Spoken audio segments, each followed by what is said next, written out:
Hey y'all, and welcome back to Life After Undergrad. I am your host, Chnoa, a licensed master social worker, and this episode means a lot to me. If you've been following the last few episodes, then you know we've been on a journey. In episode 15, I shared what it was like to step outside my comfort zone and apply to Streamer University. A bold leap for me at the time. In episode 16, we talked about giving ourselves grace. And in episode 17, I told you how that journey didn't go the way I expected.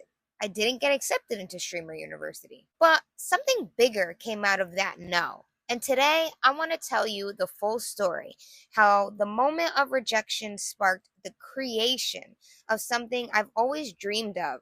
My very first book, Close to Fame. This is the story of how a missed opportunity became the foundation of something meaningful. This is the story of turning an idea into impact. Let me take you back. Since I was a little girl, I always wanted to be an author. I'd make my own books with scrap printer paper and crayons or markers, and really what was ever available to me at my grandma's house. I would fold up the paper, staple or tape the books together, and in a sense have a few of my own books. That creative spark was always in me, even if I didn't always know what to do with it. Fast forward to now, I can honestly say Close to Fame is out. It's real. People are seeing it. Some are reading it. Friends from college, family, old connections, they've been reaching out excited and proud. It still feels a little unreal. This isn't just a book. It's the beginning of a lifelong dream I've carried with me. How did this book come to be? Well, it started with Streamer University, like I mentioned before. Before I applied, I was already posting content consistently, trying to find my creative voice and building something with intention. When I saw Kai Cenat launch SU, something clicked in me. It felt like an opportunity to be part of something bigger, a place where creativity, community, and bold ideas could thrive. So I applied. I put myself out there. I dared to believe I could be chosen. And when I didn't get accepted, I was disappointed. I felt that not good enough voice creeping in. Instead of staying stuck there, the eldest sister in me couldn't just sit and do nothing. I asked myself, what if I had gotten in? What would that world be like for someone like me? And from that question, Close to Fame was born. Close to Fame is a realistic fictional story, but it's deeply personal. It's set 30 years in the future at a fictionalized version of Streamer University. It's filled with imagination, but grounded in real emotion, rejection, ambition, self-discovery, and fighting for your voice in a world that often tries to mute it. This book is for anyone who's ever wanted more, for anyone who's ever heard no and chose to build their own yes. I wrote it not just to share a story, but to reclaim one. And I'm proud to say it's only the beginning of a series because there's so much more to explore. Writing this book helped me realize something bigger. It's possible to honor both parts of myself: the social worker who supports, uplifts, and loves to write, and the creator who dreams and builds. Over the years, I've learned so much from the creators I admire, as well as the new ones Streamer University has introduced me to, many of whom were really just trying to figure it out or trying to assist the smaller creators. And while I didn't attend, I still feel like I learned and grew just by watching, listening, and staying connected to that energy. Now I get to reflect that experience back through fiction, through storytelling, through my own voice, my social work lens, and unique life experience. I have finally found that I am ready to share my words, my unique lens, my unique writing, and my unique experience and imagination. Close to Fame is more than a book. It's a milestone. It's a reminder that sometimes our biggest breakthroughs come right after disappointment. If you're someone who applied to SU and didn't get in, this story is for you.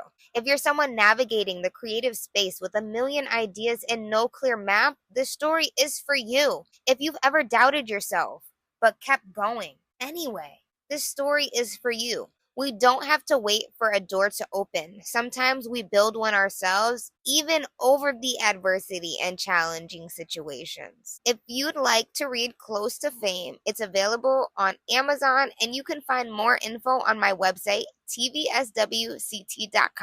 I'd love to hear your thoughts, reaction, and maybe even your own stories. Thank you for being here. Thank you for listening. And thank you for believing in what's possible, even when it feels uncertain in this day and age. Well, if you've stayed this long, you get to hear the first chapter of Close to Fame. Chapter 1, The Leap. Chnoa's moment before the stream.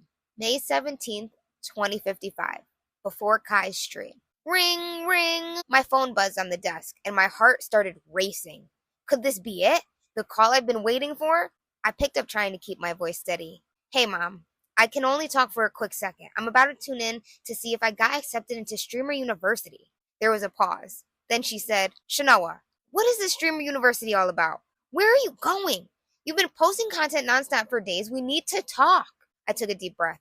Mom, honestly, I don't know all the details yet, but please trust me on this. There's a reason I'm applying. I can feel it. Something bigger than me. She sighed, and for a moment, I could almost hear her worrying on the other end of the line.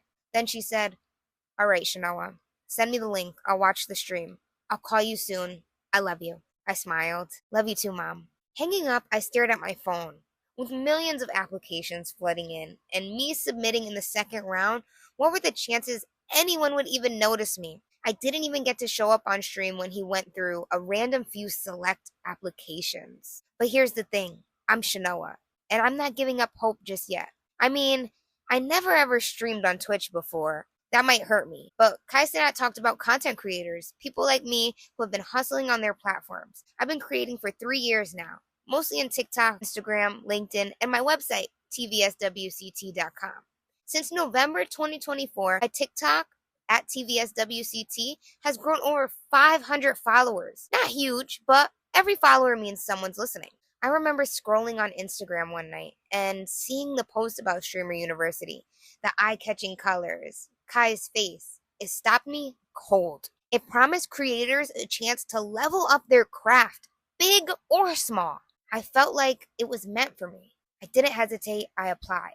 If you ask me what my content is about, I'd say it's about spreading motivation and good vibes. As a licensed master social worker, building communities and connecting with people is in my blood. Whether it's my Life After Undergrad podcast or my TikToks, I want to inspire and support others. I always say movement is medicine. I share tips on life, careers, and the college grind. Especially because I'm the oldest of 6 siblings, I know how powerful it feels to have someone rooting for you. Mom's a little skeptical about this whole creative journey. She doesn't always get it, but I know she'll come around, especially if I get accepted. I can't help but smile thinking to when I was a kid. I'd record what I called the Chnoa show on my mom's old laptop. Those videos were silly, filled with goofy effects, little DIY hacks, and the occasional motivational tips. Sometimes Mom or my siblings would wander into the frame and I'd freeze, shy but secretly thrilled. Those awkward moments, they taught me something important. I have a superpower in being unapologetically myself. That silly, imperfect energy still drives me. Honestly, I was inspired by iCarly, how Carly and her friends turned ideas into moments in fun videos. I just wanted to make people laugh and feel good. Streamer University isn't just an opportunity to me. It's the opportunity, a space where creators come to learn, grow, and build something real. I'm ready to bring the real Chnoa to the world, to show that passion, hard work, and authenticity can open doors. More than anything, I want to meet others who get it, who share this fire. Right now, I'm sitting in my bedroom surrounded by the things that spark my creativity. On my desk, there's a glass owl cup holding my favorite colored pencils and paintbrushes, tools I used when I want to create art. Behind me, a corkboard covered with storybook ideas.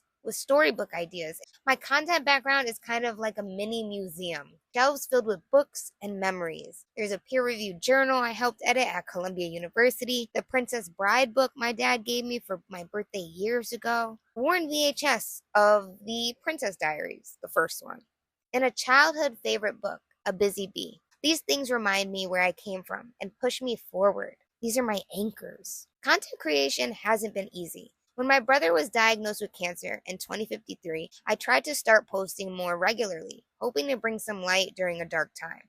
Life threw its curveballs, and staying consistent was tough. Luckily, eventually, I found a part-time remote job as an operations assistant for an NYC choreographer. That job gave me the stability I needed to keep going, stay creative, and keep connected. Slowly, I found my rhythm again. Streamer University feels like the next big leap. I hope my application is enough. The stream is starting. Okay, Chnoa, time to stop doubting yourself. Time to tune in. Let's go. Well, that's all for now. Chapter 1. Until next time, keep growing, keep creating, and keep pushing forward. See ya!